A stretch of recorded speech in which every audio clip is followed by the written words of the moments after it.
Behold, a face twisted by evil. Evil incarnate.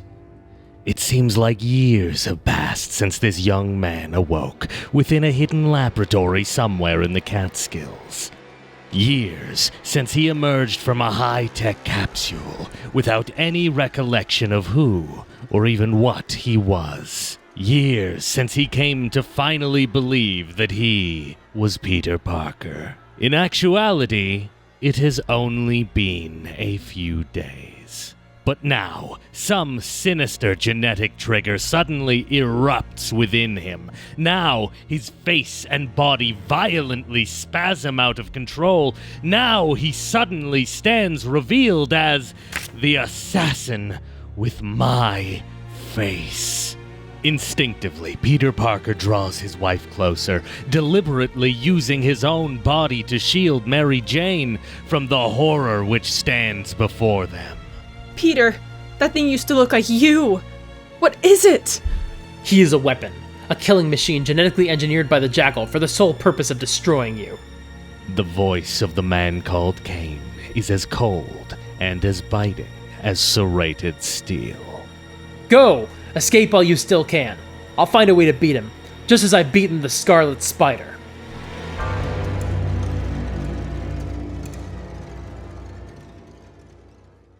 These were the first pages of the first comic book I ever read, The Spectacular Spider-Man number 224, cover dated May 1995, written by Tom DeFalco with pencils by Sal Buscema and finished art by Bill Sienkiewicz. When I bought this, I would have just turned 7 years old, and I would have already known who Spider-Man and probably Mary Jane were, thanks to the 1994 cartoon. However, if you were like me, and you bought this comic without knowing anything about what was going on in the comics at the time, then you'd read these first few pages and wonder, what exactly is going on? Who is the Jackal? Who is Cain? Who is the Scarlet Spider? And who's this other mutant guy wearing a Spider-Man costume? You heard the man. Run! Spider, you're awake? Yep, I was only playing possum. Get your wife to safety, Parker, and I'll play host to the Brothers Gruesome. Aw, you always take the fun jobs. I hate the thought of deserting Riley, but my first responsibility is to Mary Jane and our unborn baby. At least that's what I've got to keep telling myself. Considering our history, I'm surprised you didn't bolt when you had the chance. You cannot defeat me, Riley. You never could. If you're not familiar with how superhero comics work, new issues are published every month, usually with around 20 pages of new story about that hero. On any given Wednesday, you can walk into any comic book shop and find a new issue of a Superman comic, or an X-Men comic, or an Avengers comic. And for the most popular characters, like the ones I just listed, you could probably expect them to have multiple monthly comics running simultaneously. There was a while there in the 90s where Superman had a different comic coming out every week, with 4 different creative teams working on 4 different monthly titles. And you used to be able to pick up comic books at the grocery store, although that's pretty uncommon these days outside of, like, Archie comics. But the big difference between those Archie comics and the mainstream comic books, well, the biggest difference is that you get way more pages of content in those Archie magazines, and superhero comics are more expensive. But besides that, the big difference is that Archie and the gang don't really progress or evolve in any meaningful way. You can pick up any Archie comic and you'll get basically the exact same art style, the exact same types of jokes, and most importantly, the exact same status quo. But with superhero comics and most other mainstream comics, there's an expectation that the story is going to move forward. Spider-Man first appeared in 1962 as a nerdy, friendless teenager, but by the time this comic came out in the 90s, he had been through college, gotten married, and had a baby on the way. And the shifting status quo of Spider-Man stories is something we're going to talk about another day, believe me, because Marvel editorial seems to have gotten in their heads that having a more mature Spider-Man somehow ruins the character, and I do see where they're coming from, but really I think the issue is that some writers just don't know what to do with a married Peter Parker, but again, that's a discussion for another day. But the point is, generally speaking, everything that's happened in Spider-Man comics is assumed to have happened to the same character over several years of his life.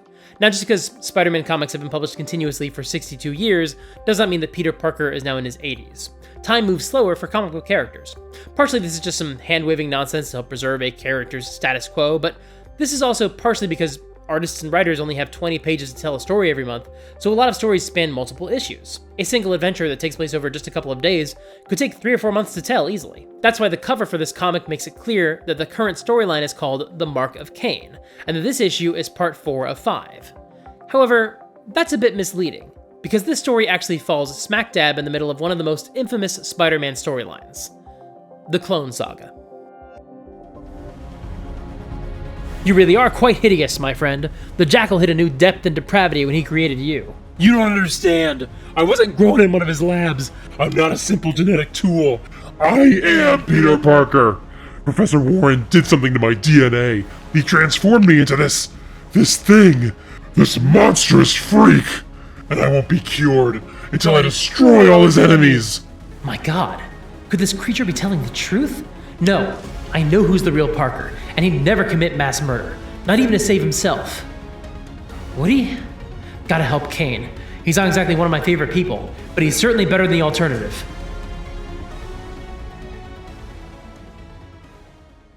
The first Clone Saga played out in the 1970s and ran for about 11 issues, almost a year's worth of comics. In that story, Peter's recently deceased girlfriend, Gwen Stacy, showed up alive and well. And based on the fact that we now call this storyline the Clone Saga, you can probably guess how that happened. But then another version of Peter Parker also shows up, and both of them believe they're the real Peter Parker. If you weren't aware, one of the big selling points for Spider-Man comics is the fact that they're basically just a sprawling soap opera, and this is a prime example of that philosophy in action. The two Spider-Men team up and fight the Jackal, the villain who cloned Peter and Gwen. However, a bomb winds up killing the Jackal as well as one of the Spider-Men, and the clone of Gwen Stacy slips away to go lead a new life for herself, away from New York and all the people who know her only as the girl who died. And the remaining Peter concludes that he was probably the real deal because he had experienced a new relationship with Mary Jane, which occurred after the Spider-Man clone was created. I don't know if this was deliberate, but it kind of feels like the storyline is a metaphor for demonstrating that Peter is finally officially moving on from Gwen's death, and that her tragedy doesn't have to define him anymore. But speaking of things that were not deliberate, at the end of the story, there was still some ambiguity about whether this Peter was in fact the original or the clone. The writer Jerry Conway has gone on the record to say that this ambiguity was completely accidental. To be frank, he didn't think anybody genuinely expected Marvel Editorial to kill off the original Peter Parker and replace him with a clone. But here's the thing about superhero comics. On a long enough timeline, new writers will come back and explore every little nook and cranny of old stories, and try to mine new content out of them. At its worst, this process comes off as the frustrating, pedantic, and cynical ritual of exploiting nostalgia to try to make a full story out of a mundane detail. The same philosophy that gives us things like Solo, a Star Wars story. At its best, great writers can actually exploit these old nuggets of potential and turn them into new storylines full of drama and pathos. And the second Clone Saga in the 1990s was maybe a bit of both.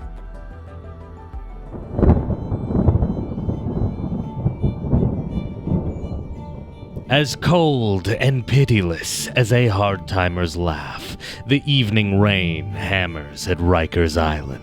As if oblivious to the gradually increasing storm, Judas Traveler stands upon the shore opposite the prison. How much longer do you intend to wait here, Traveler? As long as it takes, Scrier. Peter Parker is a good man who has been wrongly imprisoned for the crimes of another. I chose to aid him because the lives of his wife and unborn child are at stake, and I do not wish to see him destroy whatever chances he may have had for a decent life by escaping prison. Such a noble rationale. It may even sound plausible. To someone who has not walked with you for centuries, I know better. I can also hear the strain already creeping into your voice. As powerful as you may be, not even you can maintain this illusion of Parker sleeping within his cell for an indefinite period of time. What if he does not return? His sense of responsibility is too great. The true Peter Parker will make the right choice.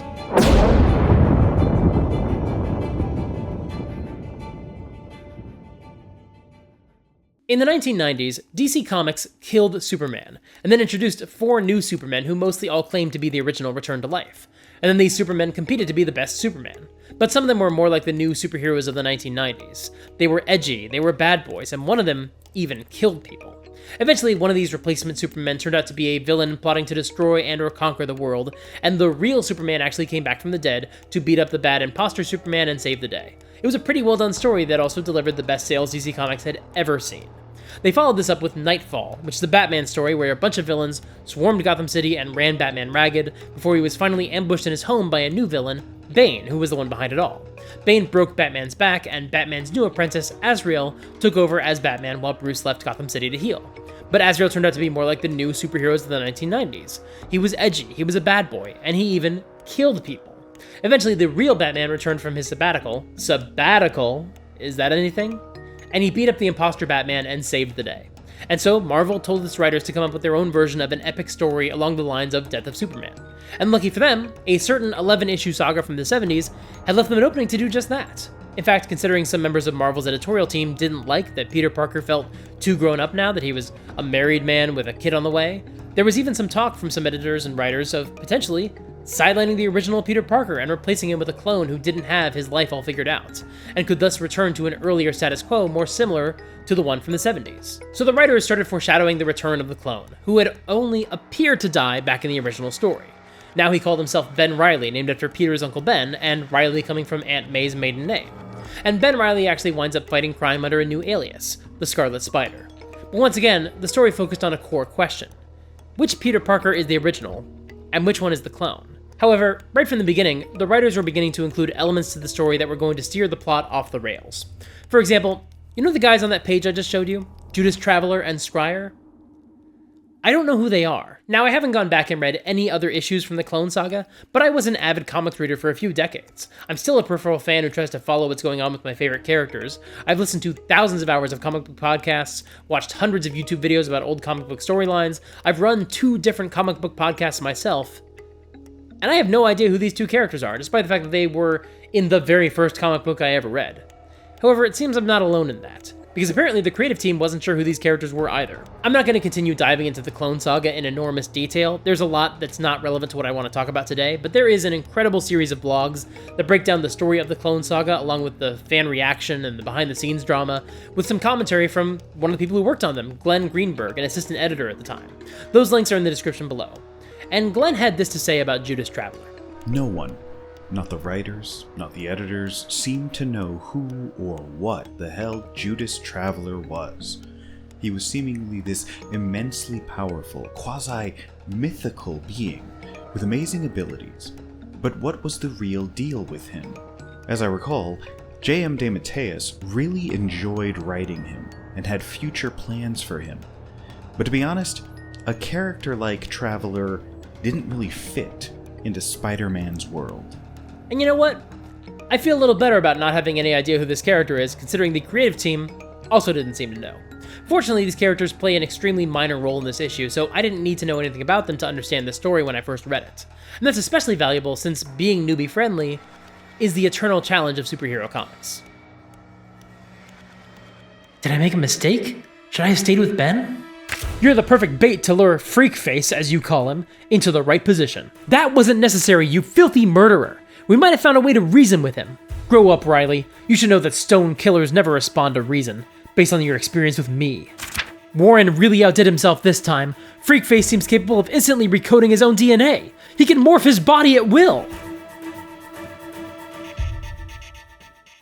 There's a philosophy I've heard a few times in the comics community, and I think it's absolutely true. Every comic book is somebody's first comic. Now that might just be true for that one character. For example, I could have read Batman comics for years, but this could have been my first Spider-Man comic. But it's also true that any comic book could literally be someone's first comic. Sometimes writers make a conscious effort to put out a comic that is specifically new reader friendly, especially if there's a new Spider-Man movie or a new Captain America movie. The comics writers will often make sure there's a comic book that new readers can jump right into without a lot of knowledge about comics. But ideally, this philosophy will also apply to just your typical monthly comics. Heck, even if someone is reading a comic regularly, they might miss an issue or two. Or if they don't, the last installment usually did come out a month ago. Most readers are going to need a little refresher. I compared comics to soap operas earlier, but this is something else these mediums have in common. And I was actually reminded of this when Bryan Cranston was on Hot Ones, and he talked about his experience on soap operas. There's a pattern in daytime television. I don't even know if the medium really even works anymore. But the pattern in daytime was people are watching a few times a week, but not every day. Like 2 or 2.5 times a week or something is the average. So if I said, Sean, I saw you with Margot the other day, and you're trying to get Catelyn away from me, I will kill you. And then the next day I might say, remember, Sean, when I warned you, and when you talked to Margot, that if you got in the way of Catelyn, I would kill you. It's so similar. It's so similar that your brain says, no, you just said this. And you're going, oh my God, I just said this, I'm repeating it. And you just go through. I learned just plow through. He's absolutely right. It might not sound natural, but it's an essential part of the format and of the medium itself that there needs to be enough context for new readers to know what they need to know.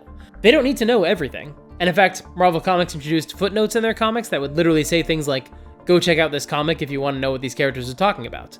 Because among Stan Lee's many accomplishments, probably his biggest triumph was his ability to advertise. So he added editor's notes to tell you that it's okay if you don't know everything the characters are talking about, but if you want to know more, those notes told you what you should read next. So he was essentially encouraging you to go buy another Marvel comic. It's actually kind of brilliant.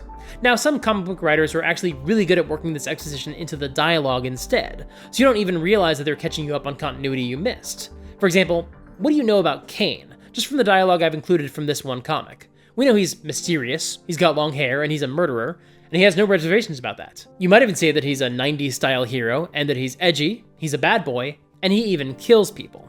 Or here's another example. What's going on with Peter and MJ right now? Well, Peter was in jail for a crime he didn't commit, and he secretly broke out for the night just to protect MJ and their unborn child. And what's the deal with Freakface?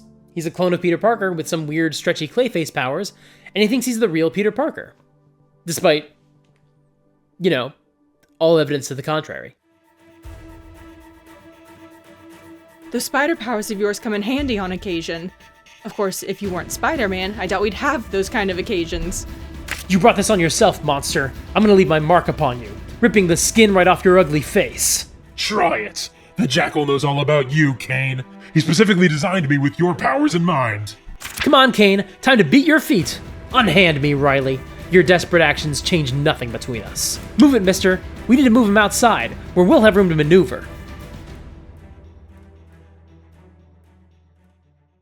Of course, in a twist of irony for an industry that constantly looks backwards and tries to reset the status quo, the world of comic books today looks nothing like it used to. In the old days, you used to pick up comic books from spinner racks at your local drugstore, but thanks to a bunch of business decisions that we really don't need to get into today, the way readers get their comics completely changed. I believe I did still pick up my first few comics at the grocery store or some other shop that didn't specialize specifically in comic books. My second comic was a great standalone story where Ben Reilly wore the Carnage symbiote and then battled the original Carnage, Cletus Cassidy, over control of the symbiote, and we saw it in a hellscape inside their minds. It was fantastic. But I wound up getting into comics for good several years later through these hardcover collections of a bunch of issues of Ultimate Spider-Man. In addition to just being a really easy comic for a new fan to get into, the fact that I could find 13 issues in one book at Barnes & Noble made a huge difference. After picking up a few of these editions at bookstores, I wound up frequenting the local comic book shop, which is a store called Heroes in Campbell, California.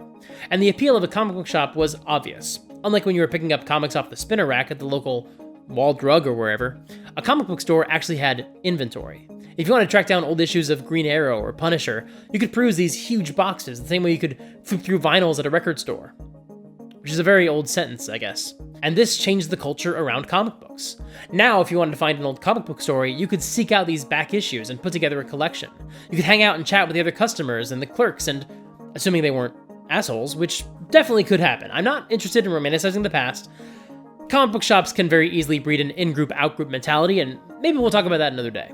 But if you were lucky and the staff and customers were cool, then it could become a community where you could talk about characters and storylines and debate all that dumb nerd stuff we love to hyper-focus on, like who would win in a fight, the strongest character in comic book history, or my favorite character who wouldn't actually have a chance. And around the same time as this culture was developing, it was also able to expand outside of the comic book shops. Thanks to the rise of the World Wide Web, you can even chat with other comics fans online.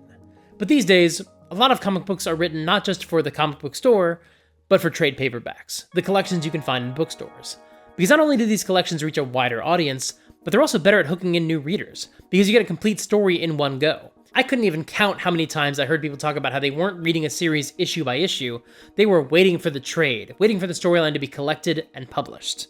These collections can also fit nicely on a bookshelf, unlike issues of comic books that have their own storage demands, where they literally just take up space in boxes. And more, comic books are written for the trade, written with the knowledge that a huge portion of their audience is not going to experience the story in monthly installments, but instead read it all in one shot.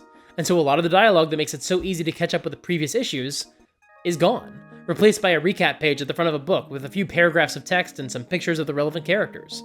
That way, trade paperback readers don't have to wade through any of that repetitive dialogue.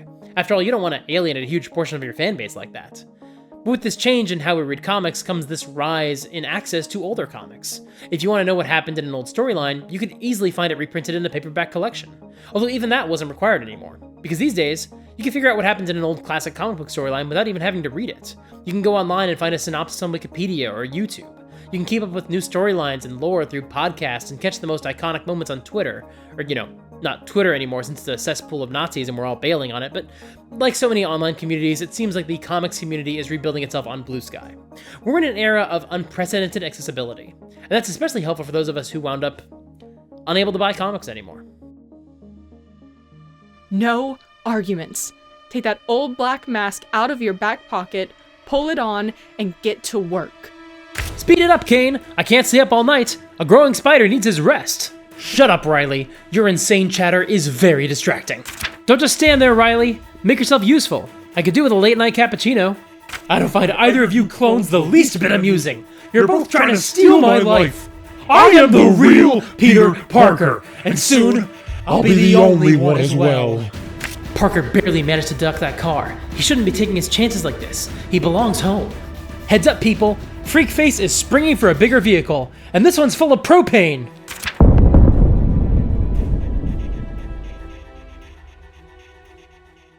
In 2015, my friend Jay Jones and I launched a podcast called Because Comics. You can still find all the episodes on YouTube. There's a link to the playlist in the description. We ended up sunsetting the show in 2017 to focus on other projects because, unfortunately, Because Comics just didn't integrate well with anything else we were working on, and it never really found a huge audience. But we always had a ton of fun making the show. The format was pretty straightforward. Jay and I would both recommend a comic we were currently reading, and then I'd take some old classic kooky comic book and just describe the events to Jay like I was telling him a story. And the show fundamentally worked because so many comic book stories are absolutely insane. We also had pretty good banter, if I do say so myself, but the fun of the show was that we were both comic book fans, and yet there were these old classic comics that we either didn't know anything about, or that we only knew a few superficial details about, and then through the course of an episode we'd learn how bonkers the story actually was. For example, it's pretty common knowledge among comic fans that the Joker killed the second Robin, Jason Todd, by beating him to death with a crowbar, although he was actually killed by a bomb after the crowbar beating, and the question of whether or not he would survive the bombing was actually decided by the audience, who voted on Jason Todd's fate by calling in and voting over the phone. However, what a lot of people don't know is that as soon as the Joker killed Robin, he fled to Iran, met the real-world political figure Ayatollah Khomeini, and became Iran's representative at the UN, where he then tried to kill everybody in the General Assembly. That's the kind of thing we discussed on the show, and it was a ton of fun. I mean, talking about the Ayatollah in general wasn't the fun part, but the fact that it was somehow a character in a Batman comic, that was kind of funny. However, we also had a self-imposed rule that we wouldn't recommend the same new ongoing series every episode. We couldn't keep recommending Daredevil or Spider-Man or Batman or whatever, so we challenged ourselves to read more comics every month. But this meant that I was reading the first few issues of a bunch of different series, but not reading that far with any of them. I also had to find comics that were potentially kooky enough to talk about as the main story for the show, which was not that hard. But then I had to find a way to talk about them in only about 20 minutes or so, and that was a lot more challenging. So I was primarily only reading the comics that I could discuss on the show, and not reading a lot of comics for pleasure anymore. That's part of the reason why, as much fun as that series was to make, we never really seriously considered relaunching it. And unfortunately, I got tied up with a bunch of other projects, and I just didn't have room in my time or my budget to keep up with comics anymore. So I more or less fell out of the hobby, just keeping up with it on the periphery through podcasts and social media. However, a few years ago, I did try launching a new comics podcast that would similarly focus on old stories, but now with a fun idea that I would basically be introducing them to my friend who had watched a lot of modern superhero movies but knew nothing about the comics themselves. But unfortunately, we never really landed on a format that I was happy with. I wound up just reading whole chunks of the issue aloud and doing voices, and then I'd add music and sound effects like it was a radio play, and I was really proud of the editing, but I also felt like that format really crossed the line as far as copyright goes, and besides, it just didn't leave that much room for my co-host to play in the space. And still, I was only picking up a few classic comics, but not keeping up with any new releases. But I am hoping to change that soon.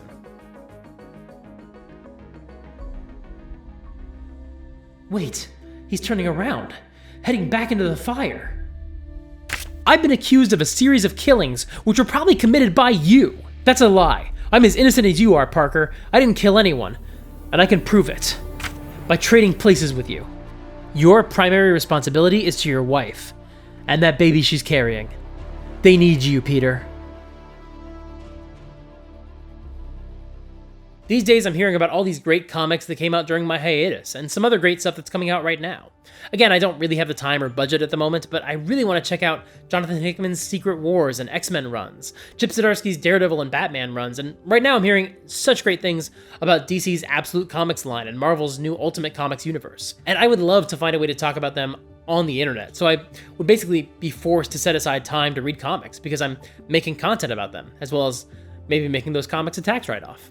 I just don't have the bandwidth to add that to my plate right now, especially with a new baby at home and being a stay-at-home dad while also running 2 YouTube channels. But in a few months, when the baby's sleep schedule changes and we're used to the rhythm of my wife's new job, hey, who knows? The irony of this comic, Spectacular Spider-Man number 224, is that it got the ball rolling on getting me into this hobby, but also helped prolong the Clone Saga and kind of poison the fans against the comics.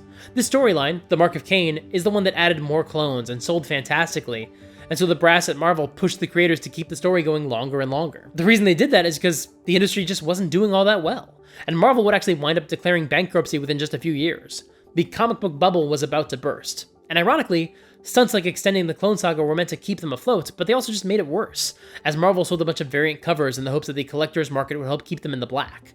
Remember, the original Clone Saga ran for about 11 issues. Here's the list of issues for the second Clone Saga.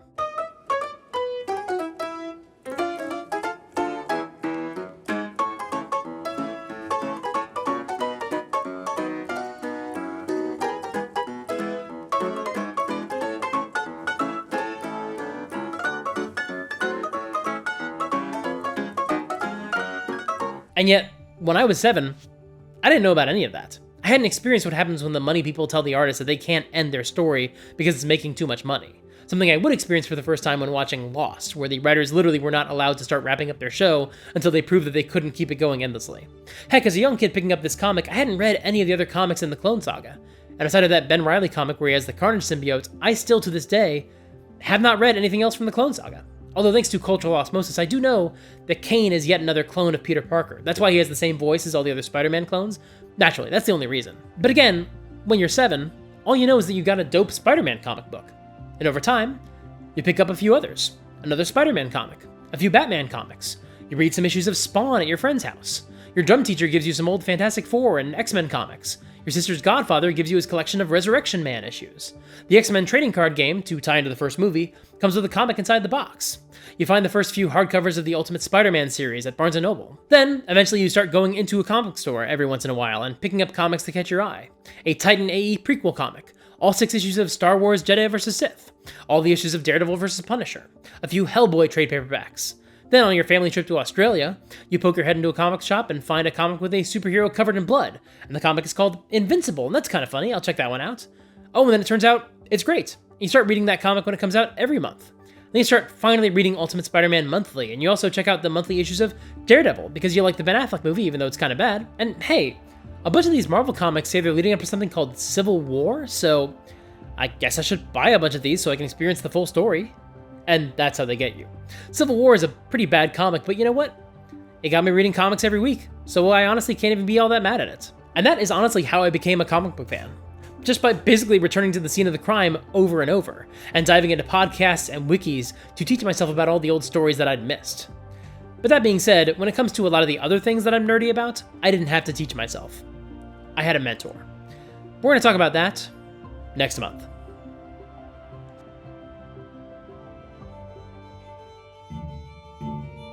When will you commence further tests on this one's sense of responsibility? All in good time, Scrier. All in good time.